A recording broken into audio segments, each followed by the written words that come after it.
تو یہ جو اخلاق کی بھی بات ہے، دیکھو اللہ تعالیٰ نے اب آج کل لبرل اور سیکولر لوگ میاں بیوی کو جوڑنے کے لیے نا ایک تحریک چلا رہے ہیں، محبت سے رہو، محبت سے رہو، محبت سے رہو، محبت سے رہو، ایک دوسرے کی رسپیکٹ، ایک دوسرے کی عزت. بعض عورتیں بہت زیادہ خراب زبان کی ہوتی ہیں، جیسے بعض مرد بھی ہوتے ہیں. اب لوگ کہتے ہیں مرد ہے تو عورت کیا کرے گی، سربراہ پہ کبھی نہیں ہاتھ اٹھایا جاتا، خوب سمجھ لو.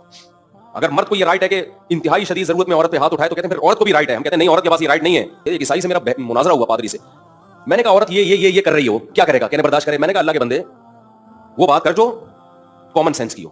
آپ کے ماں باپ کو گالیاں دے رہی ہے، وہ آپ کیا برداشت کرو؟ تو بس وہ برداشت ایسا نہیں ہے بھائی. جب سربراہ بنایا ہے تو وہ سربراہ نہیں ہوتا جس کے پاس اپنے آرڈر کو نافذ کرنے کی طاقت نہ ہو، نہیں ہے. لہٰذا جن کو اچھی عورتیں مل گئی ان کے تو مزے ہیں، جن کو تھوڑی سی آڑی ترچی ملی وہ تو بیڑا غرق. وہ کہتا ہے یار میں خان سما زیادہ اچھا تھا. سمجھتے ہو کہ نہیں سمجھتے؟ جہاں ہمیں قرآن و سنت میں یہ ملتا ہے کہ نبی صلی اللہ علیہ وسلم جہاں سے امی عائشہ برتن سے منہ لگا کے پانی پیتی، نبی صلی اللہ علیہ وسلم بھی وہیں سے پانی پیا کرتے تھے. جہاں ہمیں یہ ملتا ہے کہ آپ صلی اللہ علیہ وسلم